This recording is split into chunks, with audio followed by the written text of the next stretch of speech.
It's time for this week's RSPW Rewind. In the spirit of this week's Dark Side of the Ring episode, I thought I would take a look back at what RSPW was saying about the Brawl For All, or as some called it early on, the Brawl For It All, in 1998. Some thought that it had potential, others thought that it was stupid, others thought that the fix was in.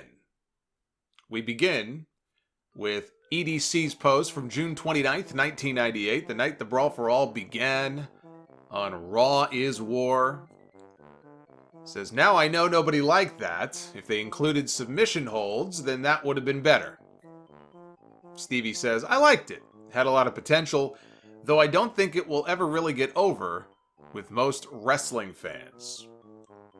Troll Icon says, there were plenty of boring chants from the crowd. I found it slightly amusing, but my wife and I were wondering, why the hell are they having the WWF stars duke it out? Just to see who would win if there's no booking? Maybe I'm just a total mark, but it seemed to me like those guys were really going at it. Mero looked genuinely frustrated that Blackman kept taking him down, and Bradshaw's neck gave a legit snap back on one of the punches by Henry Godwin. Kamchak Tuchuk chimes in.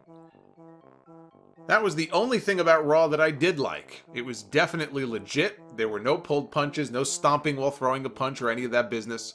I can't understand why the crowd didn't like it. Here's a chance to see some of these guys go at it for real, and everybody boos. Go figure.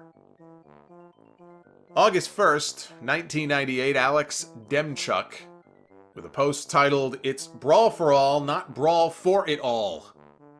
A common RSPW mistake, he says. Now, to be fair here, Jim Ross did call it that at least once, even though the graphic on the screen always said Brawl For All. I think Jim Ross maybe the first week called it the Brawl For It All, which I think is why people were confused. But anyway, Michael Durr, that's his last name, Michael Durr raises his hand, and he asks, who gives a rat's ass? And that was the end of the post. July 7th, 1998, a post by DJ Walton titled, Terry Funk in Brawl For It All. Has the Funker appeared in the Brawl For All yet? I don't know about any of you guys, but my money is on Terry. The man can really brawl, and he would show some of these guys that just because you're pushed doesn't mean that you're better than some of the others. Oh my god, can you imagine that? Can you imagine if Chainsaw Charlie was in the Brawl For All? With his chainsaw, he might have actually had a chance. Without his chainsaw, he would have been slaughtered. I don't care how tough Terry Funk is. One punch would have knocked the funk right out of him. Mr. Job says, or is it Job? Maybe he's biblical. We'll call him Mr. Job. Says, come on, the guy's 54. You really think he can match Savio Vega's skills or even Bradshaw, Puke, or Blackman's? Michael Durr replies, Vega or Blackman, nope, but Bradshaw or Puke, I would venture to say yeah. Funk might be 54, but he's wrestled for a lifetime and was a legit badass in his day, which means he could probably kick most of RSPW's ass. Widwam says, oh come on, the Spice Girls could probably kick most of RSPW's ass. Maybe Terry Funk can be the newest Spice Girl. Terry Spice. Funk Spice. If he took the job, would that make Flash Funk jealous? He's not wrong about the Spice Girls kicking most of RSPW's ass, by the way. July 27th, 1998, Stone Golem with a post titled Brawl For All is Fixed. Jim Ross says, I think we're going to see our first knockdown here on Brawl For All, and sure enough, Dr. Death jobs again. Come on, it's gotta be fixed. The whole angle with Bart Gunn and Bob Holly doing the Brawl For All and then breaking up, it has to be fixed. Lord 13 says, if you think that they are that dumb to book Dr. Death, who's a huge international star, to lose against Bart Gunn, you are a mark. Stone Golem then politely replies, fuck you. Well, at least he put a smiley at the end of the sentence, though. Fit and Feisty says, I did think it was fixed and the winner would be Dr. Death. It makes no sense to job Williams and lose a huge part of his gimmick as a legit tough guy. Plus, to lose to Bart Gunn? I figured the judges would give Williams the decision, especially after serving up Carl Willett, who has vision in only one eye, serving him up to him last week. Apparently, I was wrong. Joe Crawford says, is it fixed? Yes and no. The fights are legit, with some exceptions, I assume, that each contender's hands are taped up in a way that no real damage is going to be done. WWF has done this before. Remember Mr. T and Roddy Piper. Sure, the punches could still hurt, but not as much. The Bart Gunn Bob Holly breakup was to build an angle. Sure, it made the Brawl For All look tacky, but hey, at least there is no more Midnight Express. Ed Giangrande has a lot to say. He says, the beautiful thing about the Brawl For All is just that. I guess we all think it's a shoot, but maybe not. Then you ask, why have Dr. Death lose? Well, maybe he wasn't supposed to, and it was just Bart getting in a few shots that took him by surprise. I mean, it could be a way of setting up a Bart Gunn Dr. Death match later, when wrestling rules are in effect without the damn gloves. Heck, Mark Marrow looked like a fool as well, and he was really a good boxer. Not to mention the fact that everybody just assumes wrestling is fake, so something like this may just be seen as just another preset fight. I think this kind of ruins any angle with Dr. Death, no selling people's finishing moves. Then again, if they bill him as a submission wrestler that can strike at any time, I don't think it'll really hurt him to lose the gloves. Not to mention, I still think the most important thing a wrestler can have is good mic skills and good mic work.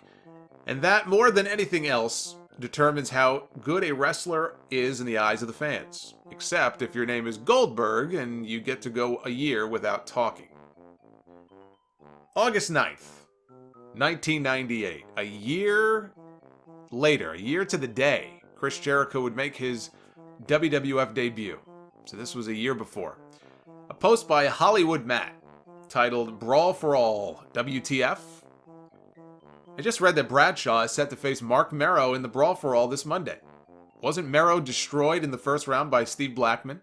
This Brawl For All thing is already really boring. Does it have to be so screwed up too? It's supposed to be real. How can it be when losers move to the next round? And several posters pointed out that Blackman suffered an injury, and he was unable to move on, which is why Marrow took his place. Bob Holly in his book said that Blackman hurt himself training. Some 300-pound guy rolled on his leg and blew out his knee. So he firmly believes that had that not have happened, Blackman would have won the entire thing. Not a doubt in his mind. I believe him. I believe him. Steve Blackman is the scariest man to ever wear a giant piece of cheese on his head. August 17, 1998, Chuck Bryant, with a post titled, It's Official, Brawl For All is rigged. Says, damn, the Godfather had countless opportunities to knock Bart the fuck out, and he didn't. Now I wonder who is going to win the contest. Blaine Thompson says, they've really crapped all over what was originally a good idea. This is why wrestling is worked to begin with. James says, I thought Droz should have won his last fight. It looked to me that the second round he won on punches and got 5 points for a takedown. At least it should have gone one more round.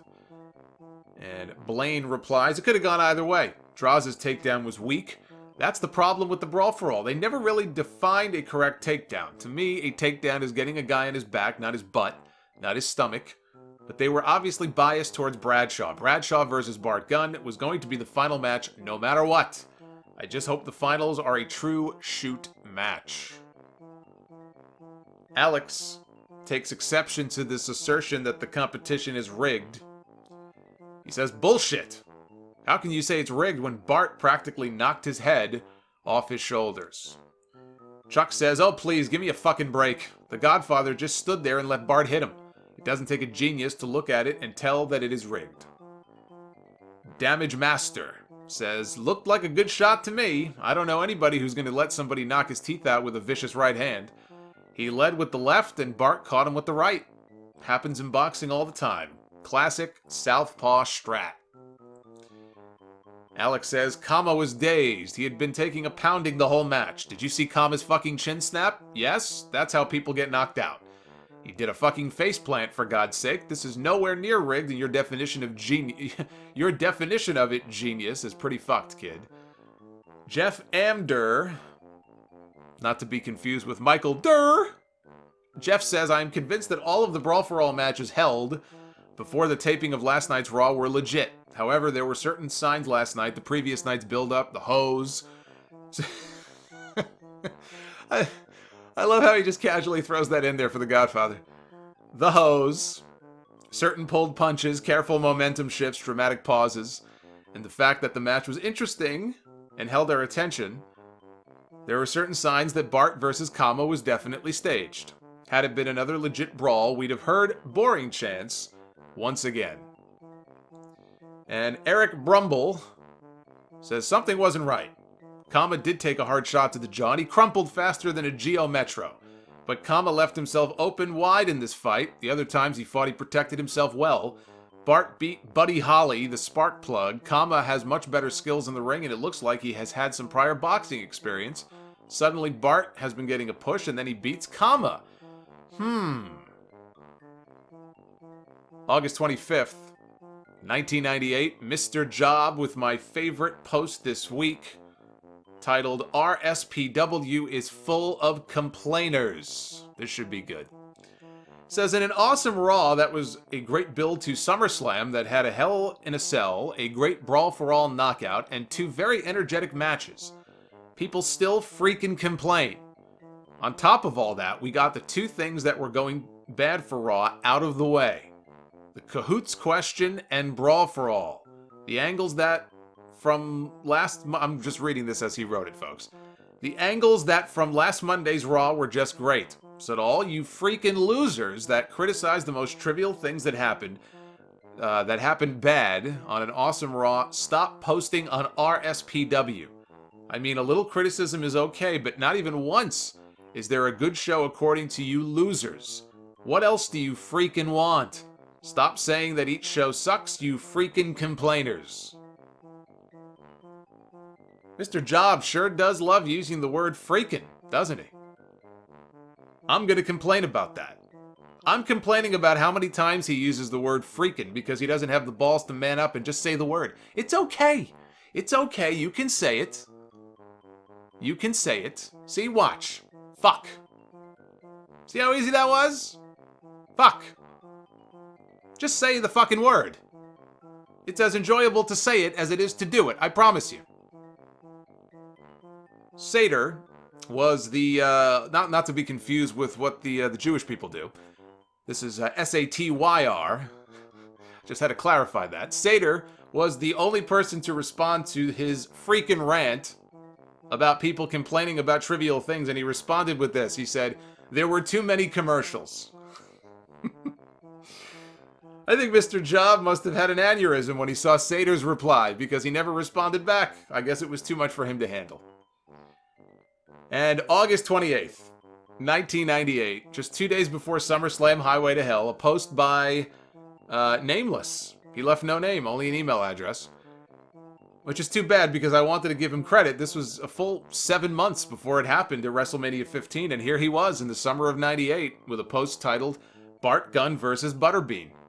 He said, here's a good idea that might make WWF some money. Put their Brawl For All winner Bart Gunn against Butterbean. I believe he still has a match left with the WWF.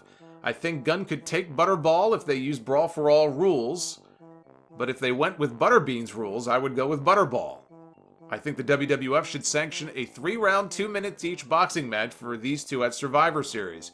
This way would be the most fair to both men. Butterbean would still be able to box and not worry about takedowns. Bart would also benefit because he does have tough man fight experience. I believe if Bart Gunn was given a few months to train for this fight, it would be a hell of a good time.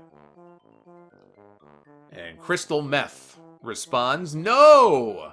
Don't let Butter be near the ring. Either buy out that last match or put that fool on shotgun one night, but please don't kill Bart Gunn's newfound heat with a fight with Lard Bean. This has been your weekly reminder that the Brawl For All was a stupid freaking idea, and the Spice Girls could probably beat up everybody who posts on RSPW.